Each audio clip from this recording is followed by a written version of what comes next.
Selamat pagi teman-teman kelas 4. Apa kabar kalian hari ini? Semoga kalian semua selalu bersemangat ya, meski belajar dari rumah. Udah pada sarapan belum? Aku sarapan dengan kakakku dan minum susu. Jangan lupa minum susu ya, karena susu itu sehat. Betul sekali, asupan gizi di pagi hari itu sangat bagus loh dan bermanfaat untuk mendukung kegiatan kita sepanjang hari. Apalagi dibantu dengan olahraga agar tubuh kita ini fit. Sebelum mulai pelajaran, ada baiknya jika kita berdoa terlebih dahulu menurut kepercayaan masing-masing. Nah, sekarang siapkan alat tulis dan buku kerjamu ya. Mari kita mulai. Ayo, semangat semua! Kelihatannya semua sudah siap nih. Oke, kalau begitu kakak mau bertanya nih. Siap kak? Iya kan teman-teman? Pertanyaannya adalah, apakah keluarga kamu memiliki kendaraan pribadi? Manakah yang lebih sering kamu gunakan untuk berpergian? Angkutan umumkah atau kendaraan pribadi? Silakan tulis jawaban kalian di buku kerjamu ya. Sekarang, ayo adik dan teman-teman di rumah, ikut kakak yuk kita jalan-jalan virtual. Halo teman-teman kelas 4, adik dan kakak saat ini ada di Terminal Mangkang Semarang loh. Wow, udah ada di Semarang aja nih kita kak. Kita mau muter-muter kota Semarang nih dengan angkutan umum. Cukup nggak ya kira-kira uang kakak? Yuk kita cek dulu rute dan tarif angkutannya. Nah, tuh ada pelangnya tuh. Ini dia tarif dan rutenya. Tarifnya ternyata hanya 3.000 loh per 8 km. Kalau lebih dari 8 km, selanjutnya akan dikenakan tarif tambahan 160 per kilometer dengan tarif maksimal 6.000 sekali jalan. Dan tertulis PP di belakang rute. Artinya setiap rute berlaku perjalanan pulang dan pergi. Oke deh kak, sekarang kita mau ke rute mana? Adik mau kemana nih? Pilih saja tuh. Ke Johor aja kak. Tuh. Posisi kita kan sekarang ada di Terminal Mangkang. Berarti untuk ke Johor, kita itu harus naik angkot jurusan yang mana? Itu kak, rutenya Johor Mangkang. Nah, betul sekali. Yuk kita jalan. Ayo. Hai teman-teman, kita sudah sampai di Johor nih. Perjalanannya lumayan jauh juga ya kak. Dari Mangkang ke Johor itu jaraknya 17 km, Dik. Jadi kita bayar ongkosnya berapa kak? Berdasarkan info gratis rute dan tarif angkutan Semarang, tarif minimalnya itu Rp3.000 per 8 km. Tapi kan kita lebih dari 8 km kak. Makanya itu kita harus bayar tambahan ongkos Rp160 setiap kilometernya, Dik. Menghitungnya bagaimana kak? Pertama, kita harus hitung dulu jarak lanjutannya. 17 km dikurangi 8 km, yaitu 9 km, Dek. Jarak 9 km ini kita kalikan dengan tarif lanjutan, yaitu Rp160. Hasilnya Rp1.440. Untuk mengetahui berapa tarif yang harus dibayarkan, kita jumlahkan tarif minimal dengan tarif lanjutannya, yaitu Rp3.000 ditambah Rp1.440. Hasilnya Rp4.440. Jadi kita bayarnya per orang Rp4.440 ya kak? Yap, betul sekali. Oh, murah juga ya kak? Sekarang kita mau kemana lagi nih? Kemana ya? Kalau kita ke Ungaran gimana, Dek? Tapi kan tidak ada rute Johor Ungaran kak. Kalau rute Johor Banyumanik melewati Patung Kuda, kita tuh bisa ke sana, Dik. Tapi kan kita nggak akan ke Banyumanik kak. Iya, tetapi kita bisa ke Ungaran, Dik. Mau tahu caranya? Begini caranya.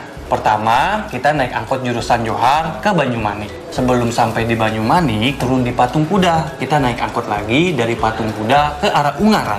Yeay, sampai juga di Ungaran. Jadi untuk sampai ke sini kita harus pindah angkot ya teman-teman 2 kali. Adek baru kepikiran kak. Makasih ya kak. Sama-sama, Adik. Nah, tadi kalian sempat perhatikan nggak berapa tarif minimal yang harus kita bayar saat menggunakan angkutan kota? Gampang. Tadi kan kakak udah kasih tahu aku. Yuk dijawab. Nah, kemudian berapakah tarif yang harus kita bayar jika perjalanan kita lebih dari 8 km? Dan yang terakhir, apakah menurutmu tarif itu terjangkau untuk penumpang? Kalian bebas berpendapat ya, tidak perlu takut untuk salah. Siap kak. Nanti aku juga akan memberikan pendapat. Kalau begitu, sekian dulu ya jalan-jalan virtualnya. Saatnya kita kembali ke rumah. Wah, tadi seru banget ya kita ke terminal. Aku jadi tahu tentang rute dan tarif angkutan umum. Terima kasih ya, Kak. Sama-sama, Dik. Oh iya, ada apa itu, Dik, di atas meja? Oh, ini aku dapat surat dari teman aku yang ada di Bandung. Dia memintaku untuk menunjukkan rute angkutan umum yang menuju rumah kita. Ya udah, kalau begitu kamu tulis aja deh secara detail tarifnya, rute, waktu angkutan umumnya beroperasi supaya teman kamu itu tidak tersesat saat menuju rumah kita. Siap, Kak. Aku tulis dulu ya. Oke. Selesai. Kak, boleh nggak ada minta tolong dicek apakah rutenya sudah benar yang Anda tulis?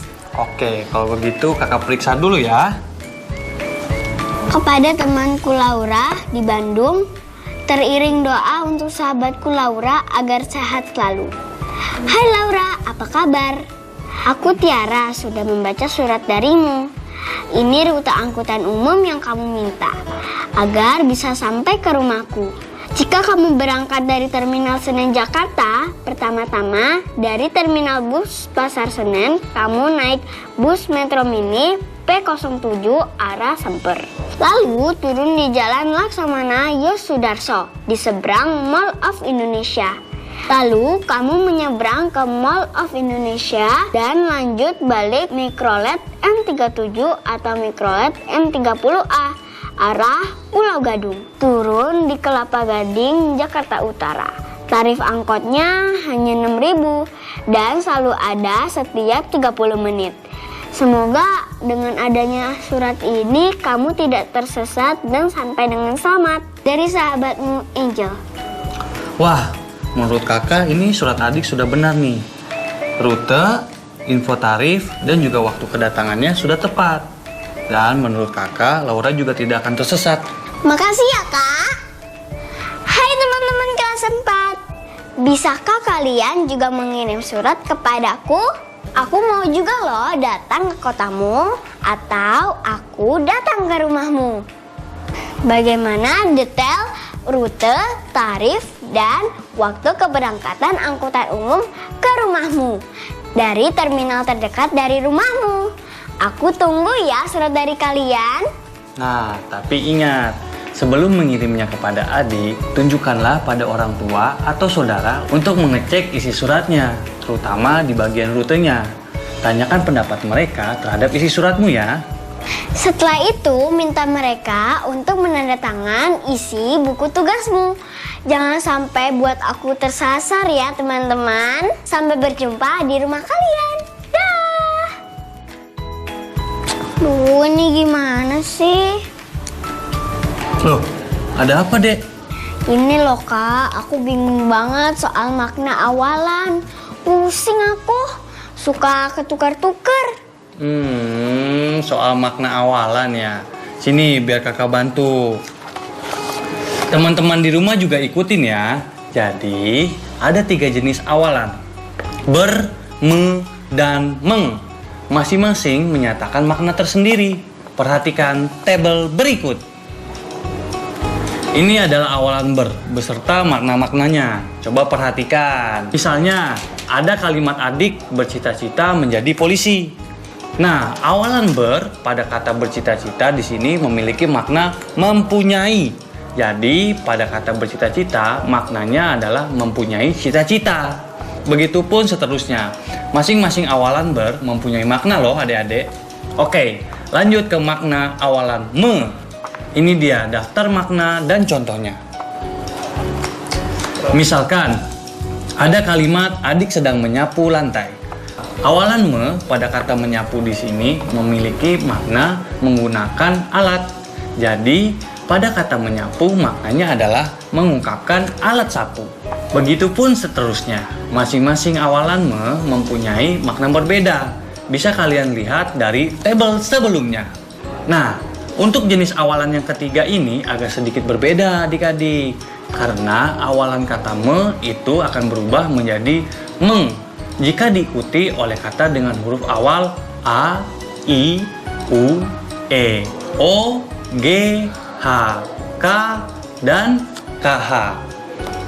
Contohnya pada kalimat adik mengambil buku. Kata mengambil di sini berasal dari awalan me ditambah kata ambil. Karena kata depan ambil ada huruf A berubah menjadi mengambil. Gimana adik dan teman-teman di rumah? Sudah paham? Sudah Kak. Teman-teman juga sama kan? Baik. Untuk memastikannya, sekarang tulislah 5 kalimat formal dengan menggunakan awalan ber, me, dan meng. Kakak yakin kalian pasti bisa. Selamat mengerjakan ya. Ya yuk, teman-teman, kita kerjakan. Selesai deh. Teman-teman, aku habis ngisi jurnal bacaan aku nih. Kalian juga jangan sampai lupa mengisinya ya. Apa yang kalian baca hari ini silahkan dituliskan pada jurnalmu ya.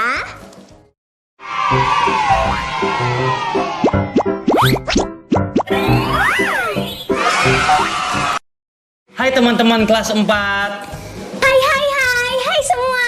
Nah, masih pada semangat kan? Nah, sekarang kakak mau meminta adik dan teman-teman di rumah untuk memperhatikan tabel berikut ini. Tapi sebelumnya siapkan dulu ya alat tulis dan buku latihan kalian. Ayo diperhatikan, ini dia tabelnya. Ting! Ini ada tabel alat transportasi umum yang sudah disertakan rute dan biaya yang dibutuhkan untuk masing-masing jenis transportasi umum agar sampai ke tempat tujuan. Ada bus, angkot, dan kereta dengan berbagai rute. Perhatikan baik-baik ya. Kalau kita punya uang 50.000 untuk biaya transport pergi dan pulang dari Mojokerto ke Surabaya, tentukan yuk biaya perjalanannya dengan melihat tabel ini. Kakak berangkat naik bus, harga tiketnya adalah 10.000. Lalu pulangnya naik kereta, harganya 6.000. Jadi kita masih punya sisa uang 34.000. Benar sekali jawaban adik. Nah, sekarang coba dijawab deh. Jika Intan menyiapkan uang Rp40.000 untuk biaya transportasi pulang pergi dari Surabaya ke Porong, tentukan biaya perjalanan Intan dengan melengkapi tabel berikut. Kira-kira Intan harus naik angkutan apa ya saat berangkat dan pulang? Dan berapa sisa uangnya? Silahkan dijawab ya di buku kerjamu. Selamat mengerjakan. Semangat! Kakak, Yep. kakak lagi ngapain di sini?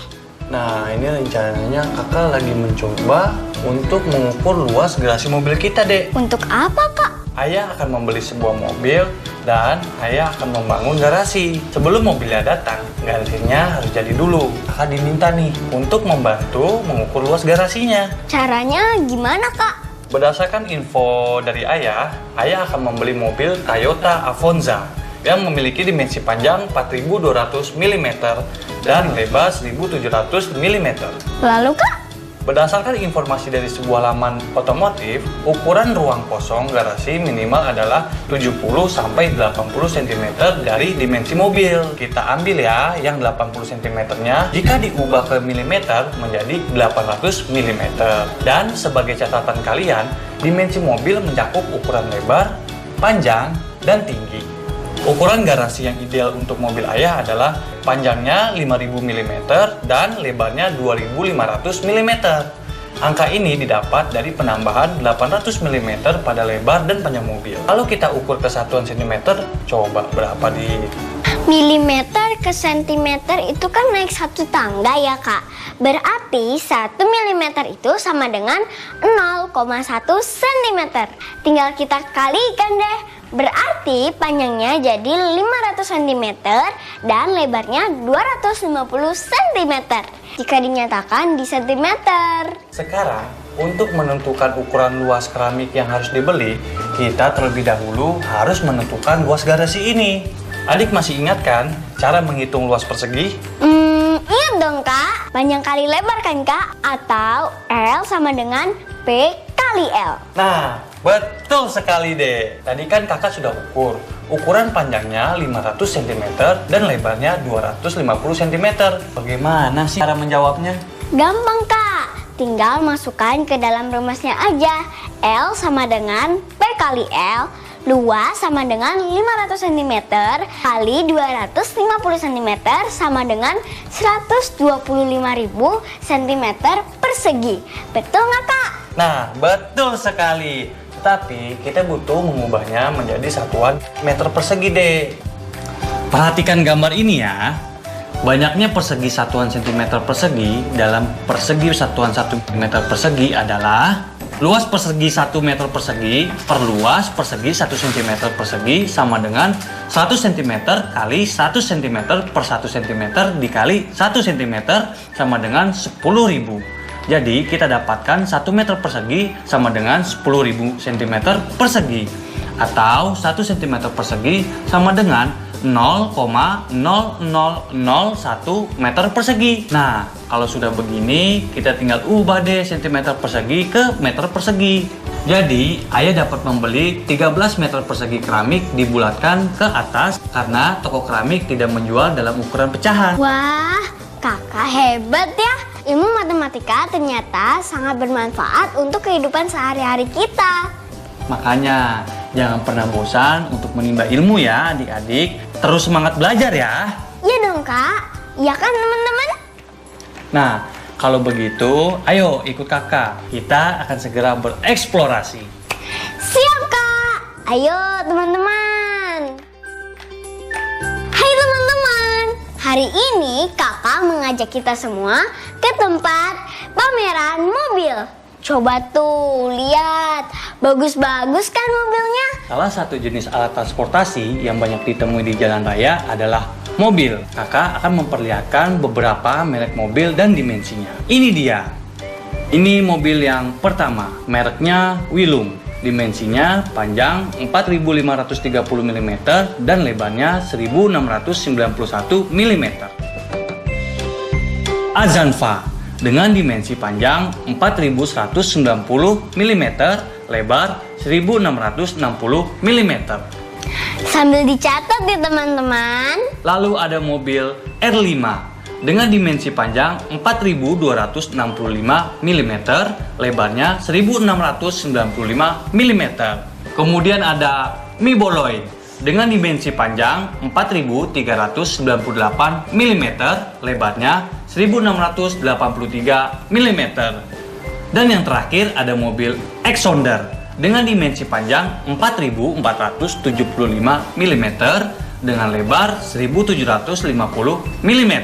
Kalau begitu, kakak akan memberikan sejumlah pertanyaan berdasarkan gambar-gambar tadi. Pertanyaan pertama, tentukanlah merek mobil yang kebutuhan lahan parkirnya paling besar dan paling kecil. Aku dan teman-teman akan menghitung dulu ya. Kasih waktu dulu ya, Kak. Oke. Sudah berhasil menjawab? Aku sudah, Kak. Aku sudah. Teman-teman di rumah juga sudah kan? Saatnya kita samakan ya jawabannya. Merek mobil yang membutuhkan lahan parkir paling besar adalah Exonder dengan luas 7.831.250 mm persegi. Merek mobil yang membutuhkan lahan parkir paling kecil adalah Azanfa dengan luas 6.995.400 mm persegi. Bagaimana nih dengan jawaban kalian? Apakah sudah betul? Jawaban Anda betul. Jawaban kalian benar juga kan teman-teman? Ayo sekarang perhatikan kembali buku atau catatan kalian soal kegiatan. Ayo menyimak tentang ukuran garasi yang ideal. Sudah, Kak. Pembahasan saat kakak menghitung luas garasi mobil ayah kan? Jika sudah, berdasarkan itu, tentukan ukuran garasi yang ideal untuk tiap merek mobilnya. Jika sudah, silakan menjawabnya dalam tabel seperti ini.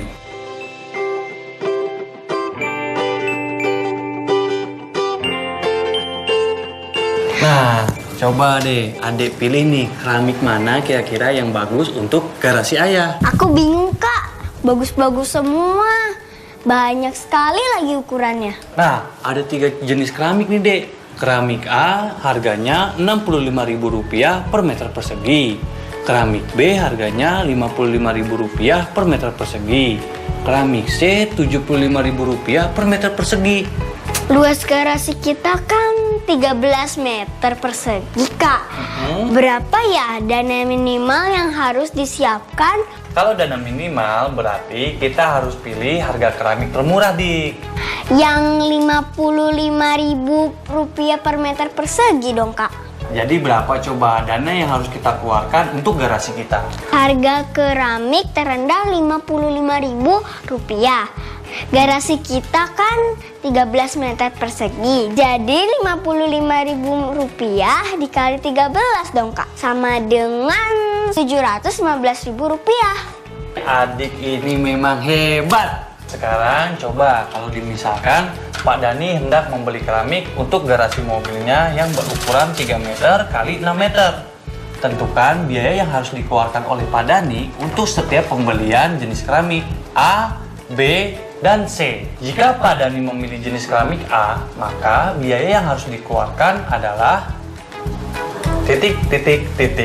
Nah, jika Pak Dani memilih jenis keramik B, maka biaya yang harus dikeluarkan adalah titik. Nah, jika Pak Dani memilih jenis keramik C, maka biaya yang harus dikeluarkan adalah titik. Sudah dicatat? Sudah, Kak. Mantap. Gimana hari ini? Apa saja nih yang kamu dan teman-teman di rumah dapatkan? Banyak sekali, Kak. Hari ini kita belajar membaca rute dan tarif angkutan umum. Nah, sangat penting dan berguna, bukan? Iya, Kak. Dengan mengetahui hal ini memudahkan kita untuk bepergian kemanapun dengan kendaraan umum. Kemudian, apalagi sih hal-hal yang kamu dan teman-teman di rumah lakukan hari ini? Aku juga hari ini belajar menuliskan surat untuk temanku. Nah, ada hal lain nggak yang kamu dan teman-teman di rumah baru ketahui? Iya, Kak. Aku jadi tahu makna dari awalan ber, me, dan meng yang ternyata bisa menyatakan berbagai makna. Lalu, apakah ada lagi? Hari ini juga aku dan teman-teman belajar menghitung luas dalam pembuatan garasi mobil yang ideal. Wow, banyak sekali ya yang adik lakukan hari ini. Luar biasa. Terima kasih, Kak. Ini semua juga berkat dari bantuan Kakak. Nah, sama-sama adik. Tak terasa ya, waktu perjumpaan kita sudah selesai. Nah, sekian dulu ya teman-teman semua. Terima kasih sudah mengikuti kakak dan adik hari ini. Semoga ilmu yang kita dapatkan bermanfaat dan dapat diamalkan. Nah, untuk adik-adik di rumah, jangan lupa ya luangkan waktu untuk mengulang kembali pelajarannya. Sampai berjumpa lagi. Aku, Ade Angela Livi dan Kak Kavi pamit dulu ya. Dadah!